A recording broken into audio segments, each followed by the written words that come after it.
Welcome to the program. My guests today are Bruce Williams and Andrea Press. Bruce is the Ambassador Henry Taylor Professor of Media Studies at the University of Virginia. I want to make sure I get all this right. And Andrea is the William R. Keenan Jr. Professor of Media Studies and Sociology at the University of Virginia. Did I get those right? Yes, absolutely. Perfect. Thank you both for being here. Thanks. So, you teach sociology, media studies. I want to talk about this historic election that we have seen this year. And let's focus the conversation on what you specialize in. Conversations about media studies and journalism, television, social media, how ideas and ideals are imaged and portrayed in the media. And Andrea, let's start with you. You've done so much terrific, thought-provoking work about women's issues and feminism in the media. What do you think about when you see this unprecedented election for president of 2016? What crosses your mind? Well, it's been a very interesting time in my classes, as we have discussed week to week. The application of feminism and media theory to what's going on in this election. I mean, it's really quite, it just boggles your mind to analyze this election. Because of course, on the one hand, feminists of my generation are unbelievably excited that we may be witnessing the first woman president of the United States. And though Hillary is in some circles a controversial figure, among feminists of my generation, she's pretty much not very controversial. We see her as a feminist woman who is ambitious, and we generally judge ambition in a woman to be a good thing. That goes against the grain of a lot of social messages. So a lot of what she's criticized for more broadly, perhaps being overly focused in her career objectives, overly ambitious, we interpret as a good thing. And if she was a man, she wouldn't be criticized for being ambitious. Well, you said it, not me. And she's faced that criticism since the very beginning. I remember the very first thing that made the news was when she said, well, I just don't want to stay home and bake cookies. And horrifying. Half of American women were like, this is horrible. Hillary Clinton's cookie recipes right. all over the media. Yeah. So we look at the history of the coverage of Hillary. I remember seeing one study that looked at what was said about her in the 90s, in 2000, 2005. One thing was completely, she was criticized too ambitious, not ambitious enough, right. Which again is a metric we never talk about. We never talk about this for men candidates, political candidates. That never really comes up. Are you too ambitious? She has just come under such intensive scrutiny on so many points that would have been non-issues in a male candidate and are non-issues. And that is what we see, putting a feminist lens on her candidacy and her coverage. You can see the double standard, the different metrics that are used to talk about a woman candidate versus a male candidate. It's in sharp relief when you analyze the history of the coverage of Hillary, the politician, the lawyer, the politician's wife, the Secretary of State, and now the potential new president. And with it all, I believe in my heart she will be our next president. And so she is a very, very strong figure to have come through this onslaught of intensified scrutiny, intensified critique, to be in the position she's in today, which is the mostly favored candidate, favored to win the election. One could argue that we've never had a candidate for this office in the history of this country that's ever been so vetted, that's ever been so investigated, and every possible, leaf has been turned over. Yes, Can we yes. say that about any other political And candidate? criticisms that have not been levied against so many male politicians, and I think the emails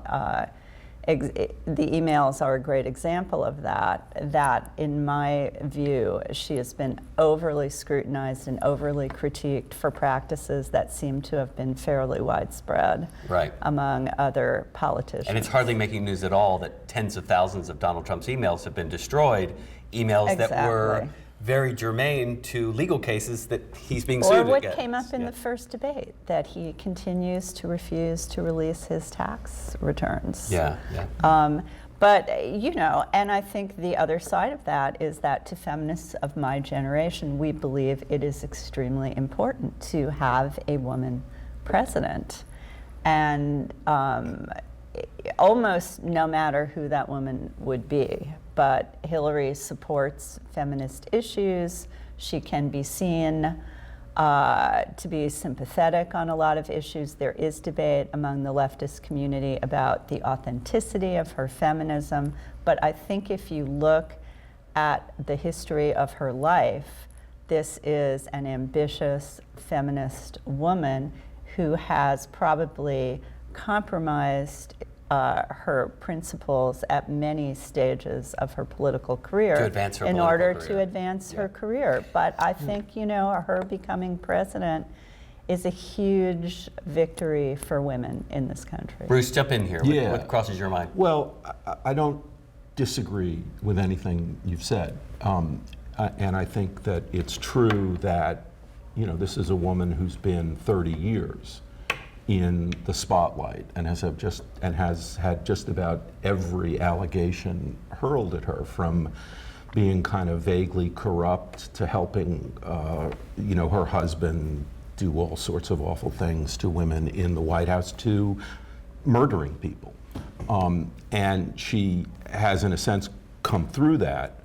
But the way, you know, given my perspective on this election, and I focus a little more on why that continuing story, why I think it's playing out so differently in this election, because I think the structure of the media itself has changed dramatically. And in this election, we're seeing, for maybe the first time, I think the full fruits of the changes in the media that have occurred. I mean, the last time I was on your show on radio, and I just published a book, it came out like 5 years ago. And part of what we were writing about is what happens after broadcast news. The idea that every night, 80-90% of all Americans with a television on, they're watching the same news broadcast. They think the same things are important. They accept the same, I think, settled facts of the matter at that point. And that's what's, I think, come unsprung. And in a sense, at one point in time, you could argue that America, or at least those who were plugged into consuming news, were on the same page. Yes. Because there was one page. And I mean, there weren't that many pages. Right. But now these changes have fractured the media, so now there are multiple pages. And so to go back, for example, to something you mentioned, Andrea, the idea that Trump has been less than honest, let's say, about his emails, or even, you know, without precedent for the last 4 decades, not releasing his tax returns. The last 2 days, the New York Times has had on the front page of their newspaper stories about how the financial disclosure statements that Trump has released are not accurate, that they overstate income, that they're less than complete, to be as nice about it as we can. That's been on the front page of the New York Times. It's also been on the front page of the New York Times, the Wall Street Journal, each of the evening news broadcasts, that the announcement by FBI Director Comey on Friday, which has thrown this election back again into a neck-and-neck race, that reflects a lot of tensions within the FBI. There are questions about FBI agents leaking to all sorts of sources. This is out there in the mainstream media. And I think 20 years ago, I think that certainly Trump's partisans would have seized on this news and been encouraged by it. But many other people would have at least been exposed to the idea that a lot of these claims are either debunked or not true, that there is this professional journalist going about their job trying to get at what really happened here. The problem is that if you look at the way people consume information, especially about the election now, they are not accepting at all the authority of professional journalism as expressed through 3 major network news broadcasts and newspapers like the Post, the Times, and the Wall Street Journal. If it's news that doesn't tell them their beliefs are correct, Right. then they're lies. Well, I mean, is that- I that's what we I hear, right? actually have a little bit different spin on this. So I think that what we're seeing is a little bit of a lot of fragmentation of what the mainstream news environment is. So I think you have many more people getting their news, say, from CNN than reading the New York Times. I agree with you. The New York Times has been, just let me finish, has been pretty critical of Trump. The Times has But been. the Times readers are really not the people at issue in terms of the voters who are at issue in this election. And if you turn on CNN, what you see is a lot more coverage of Trump. You see his speeches repeated over and over, That's even not when true. it's not news. That's not true. You see reporters who seem to think that he's just good TV. He is really entertaining. And I think that leads to a bias against a really intensive interrogation of his continual lies. And I think that's the responsibility that reporters have really abdicated. Can I and make, not before you talked respond, about the Times. before you respond, let me see if I can repeat back what you said, just so I have it in my own words. That Trump has been getting a lot of free media. That's very well documented. Historic levels. We've never seen this kind of free media. He can just pick up the phone, call in on a show, then he can call in on the next show, and he's on these talk shows all day long, and he doesn't have to be in the studio. Incredible amounts of free media, and they have liked him on TV. He does drive ratings. He does attract eyeballs. We know that for a fact. And you're saying that all of that free media and the generous, lavish attention that the primarily television news has Yes. played, has all played to Donald Trump's favor. Yes. Not anymore. I think that was certainly true in the Republican primaries, and that's where it became a huge issue because you have 17 candidates. They're all running for one party, so you don't have party as a way of distinguishing candidates. And he, because of who he was, he had huge name recognition, and he milked free media coverage, and that is a big part of the story of how he got the nomination. But now that we have 2 candidates, I think it's just not so to say that I would put CNN in the same basket with those professional journalists I just talked about. And you can't have watched the way Anderson Cooper has interviewed in the most aggressive way I can remember ever seeing by someone at CNN attacking Trump and his surrogates, saying things like, well, that's not true, that's not so. There's the famous moment where one of his surrogates was asked, a reporter said, well, all the polls show Trump is behind, and his surrogate said, well, which polls? That's not the case. And she just said, all the polls. And that was a famous clip that went around. And so, but I think the issue, and even Fox News, which now has been roiled, obviously, by sexual harassment and Roger Ailes leaving, they have gone after Trump, with the exception maybe of Sean Hannity. They have been very critical of Trump. My point here is that all of that doesn't make the same difference that it did 15 or 20 years ago. And the reason is because many of Trump's partisans, his campaign manager, Steve Bannon, comes from Breitbart.com. Comes from the alt-right media. Yes. Yeah. And that media, because I've been looking at that day after day, because I'm trying to write something about it. But so for example, the idea that when Donald Trump said Barack Obama was not born in the United States. He was the leader of the birther movement for years. But, he was the main guy. But he also said the next Hillary sentence was, yes, but that's my point. His next sentence was, but this started in the Hillary campaign. Now that has been debunked by every single major professional news source. But if you go to Breitbart.com, it is still accepted as a fact that the birther movement started with Hillary.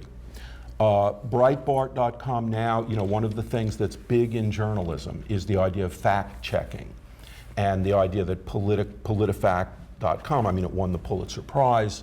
A lot of people, I go there all the time. If you go to Breitbart, they do their own fact-checking. And so after the third debate, they had like 7 headlines: fact check, Hillary wrong about this, Hillary wrong about that. And that is, if you read, as I have, a lot of the comment sections, his supporters that are drawn to sources like that, they see what they call the mainstream media as hopelessly liberal, hopelessly biased. They don't accept the information from them, and they increasingly say, I've cut my cable, I don't watch that. What I do is I pay attention to Breitbart, to Drudge, to InfoWars, all of these sites on the right that were kind of creepy marginal sites before this campaign. And I think one of the things that Hillary Clinton has said early in the campaign that is really right is that what the Trump campaign has done is it has given that perspective a megaphone and given it legitimacy. I mean, the guy who's running his campaign is the person who, Andrew Breitbart, who founded .com, was not a liberal hero or, a journalist hero, but Bannon is the one who turned the site even more radically alt-right than it had been before. And I think that's different. I'm not disagreeing with that. I think that is certainly true, that more and more people are turning to those sites and tuning out mainstream media. I don't think that means that mainstream media's coverage, I think this election has really challenged our vision of what objective news coverage of an election should look like. It's just challenging for mainstream media. If I were a reporter, and journalists have said so. I would be challenged. Even I, as a radical feminist, would say this is a tough election to cover because you do want to cover both candidates, and one candidate is continually lying in very easily demonstrable ways. And so and the Trump reporters would say, of course you mean Hillary Clinton, but I don't think you do. Yes, they would, but I don't. No, I don't. And I think that investigations have shown that she does not lie the way she's often portrayed as being dishonest. Let me ask you both this. Yeah. We respond to that. Yeah, because I think that I agree with what you're saying, but I think that underlying what you're saying is an assumption that I don't think is so anymore. I think that your frustration seems to be with the failure of the New York Times and CNN and even Fox News to be critical enough of Donald Trump, and that if only they had been more critical, this election would be different. And I think that's I think that's just false. And the reason for it is that I can't remember an election where the Times, the Washington Post, CNN, even Fox, as I said before, have been as critical of a candidacy as they have been of Donald Trump. I think that from. But they could have been more. I don't think that I don't think they could have. But we even don't- if they we were, don't really would it know. have Well, but changed So it the matters. that's support? the point. It doesn't matter. I think that. I think we don't know If you that. have Yeah, half we of the do. electorate that thinks that no matter what they say is lies anyway. Right. And that's what I want to ask And about. Have we that's- reached a point where people now are just picking their own facts? Yes. They're going in with their narratives. And I want to say this, it's a very medieval way of thinking. Yep. I have my beliefs, and my beliefs will inform my facts. Not the other way around, not the very idea that comes out of the fringe philosophes and the Scottish moralists that facts will inform beliefs that gave us the modern world. Have we reached a point in the 21st century where we have millions of people who are denying what was one of the very cornerstones of the modern world, that facts will not inform beliefs, beliefs will inform the facts? And I think that to me, I mean, I'm a political scientist by training, I teach media studies. I think that I see that through the lens of a changing media. And what's happened, I think, is that, and you saw it with Barack Obama about a week or two ago, he said, you know, the internet is this wild, wild west. And we have to have some way of identifying information that people come across in the media, on the internet, as reliable or unreliable. And I think that it wasn't at all worked out, what he was saying.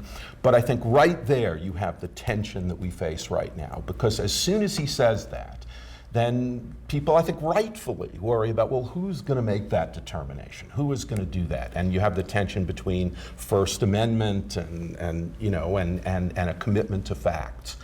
But I think that it is, for my mind, the real kind of challenge of this election and the real danger of this election is, I think that we have done measurable damage to our democracy in this election. And I think the reason that it's frightening for me is because now, after Friday, with Comey's announcement, I think we have a situation where the supporters of both candidates, whatever the results are on Tuesday, It's not legitimate. they are not going to accept Yeah. the legitimacy of it. And that's going to And that's a scary place to be in Yes. a democracy where you have at least half of your electorate that won't accept the legitimacy of a national election. Right. That doesn't share the same pool Yes. of facts, that doesn't have faith in the institutions anymore. That's where revolutions come from. Well, it's really I- unsettling. I think that I think that it's easy in the United States to take for granted the peaceful transition of power, and in addition to the peaceful transition of power, the idea that whoever is elected is legitimate, and moreover, that the art of politics is compromise. It is dealing with people you don't agree with. I'm reading a book about Franklin Delano Roosevelt's last year in office. And, you know, he was one of our, obviously, with 2 or 3 greatest presidents. And his greatest ability was to keep people hanging in the air. No one knew who he really agreed with, because what he was doing is constructing coalitions that could support a particular policy. We have a situation now where Republicans have already said they're talking about impeachment, they're talking about endless inquiries by Congress, and I think that while I focus on the media, I think a lot of this steady erosion, this idea that we're not going to recognize a president as legitimate, that goes back I think it goes back farther, but at least as far as Barack Obama's election, where... Well, and you had Democrats who wouldn't accept George Bush in 2000. Yes, okay. Yeah. And I think... And Republicans didn't accept Clinton in 92. Right. Many of them. So And so I think, and what's happened in that time is that politics now, as people go and try and be elected, that is a democracy after all, is they are being held to and this is in the Republican Party, it's not as much in the Democratic Party, I think, is have they never compromised? Have they always thought the same things that they do now on abortion, on guns, on any issue that we face? And voters want them to be held to that standard. And that's the death of politics. It's the death of politics in a democracy, because what that means is you can only get what you want if you seize total power, right? Because You know, And that's not a democracy. No, no. That's something else that's Yeah. really scary. Andrea, I'll give you the final word here. We got about a minute left. What should we do? What should we think? The final word. Yeah. Well, the final word for me is that this election, and I think almost whatever the outcome, has had a major impact on women's self-esteem. A poll came out just this morning claiming 50% of teenage girls had been negatively affected in their body image and self-esteem just by the coverage of Donald Trump's remarks about women. And to me, that is pretty... It's horrifying. It's pretty tragic. Yeah. Yeah. Can I make one final, just Really quick, 10-second yeah. point? I want everyone to know that Andrea and I don't think you mentioned it, are married. I did not mention And that. so the We're argument that dipping we into a have, continuous yes. debate. So we've been about talking Thank you about for this for a sharing long that time. continuous So candidates. I'm not, yes. With us. Yes, Yeah. okay. Thank you for being Okay, here, both yep. of you. Thank Bruce you. Williams and Andrea Press. They're at the Department of Media Studies and Sociology at the University of Virginia. I'm Coy Barefoot. The complete archive of this program is available online at mediaandcitizenship.org. Have a terrific week, and y'all be good to each other.